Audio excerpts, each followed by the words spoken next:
Well, fast forward 20 years later, the world is concerned about the United States' sovereign debt, and Russia, which actually defaulted on its debt in 1998, is now outperforming most of the world. It's something my next guest has pointed out. She's an economist with ACM Partners, Margaret Bogenreef. She joins us to tell us if and how the U.S. should be taking notes. Thanks so much for being with us. Now, you make the case in a recent article I read of yours that the U.S., as it stood poised for default, Russia's economy is looking really good and really is the exciting growth story for the BRICS countries. Looking back, of course, Russia was a country that had to go through a lot of pain in order to get to where it is today, including shock therapy in the 90s, as we saw in that report. So do you see any lessons in that for the United States? Well, I think Russia obviously offers an interesting lesson in shock therapy, but I don't think it's actually an applicable one for the United States. So let's take a look at Russia in 1998. In August 1998, Russia was only 7 years out of communism. So when the government decided to devalue the currency, to default on domestic debt, to stop paying foreign creditors, it was a shock that the system not only could bear, but needed in order to reset itself. Looking at the United States now, if we enacted any one of those policies, it would cause so much harm and make the global economy so unstable. I don't know how we or many of our trading partners could ever come out of it.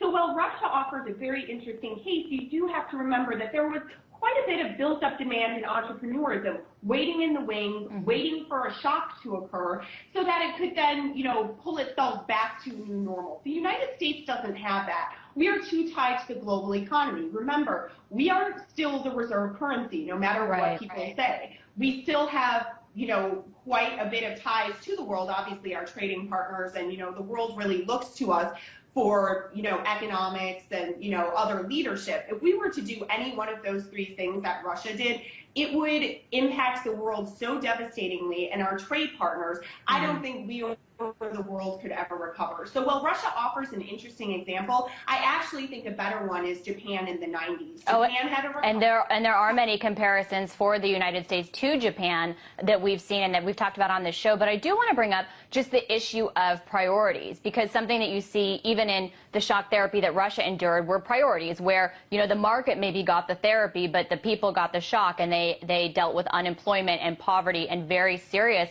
amounts of pain. Is there anything that the United States needs to be considering as far as pain? I mean, can you get out of a crisis like the United States is in? Because even though it's the reserve currency, many people are very concerned about the U.S. debt, say the U.S. can never pay its bills.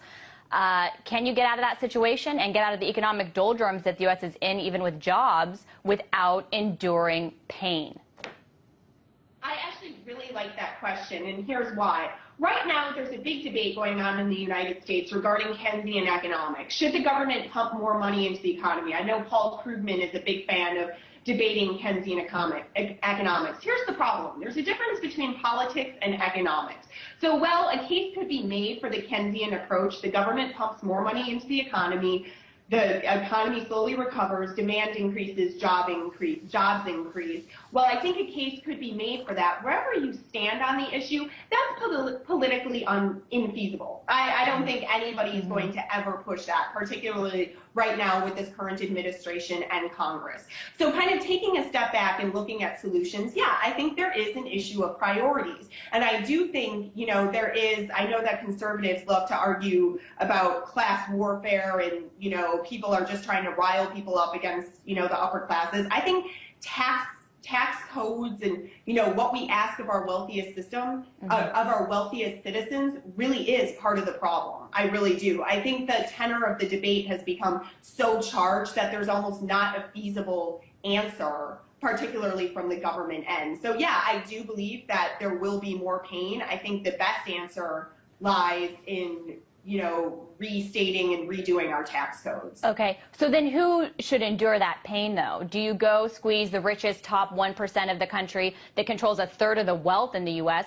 to pay for programs like entitlements that are broke, help the poor, help the old that are guaranteed money, or do you squeeze the larger portion, the poorest 50% who control just a few percent of the wealth in this country, but who are living off of government welfare for their food, for their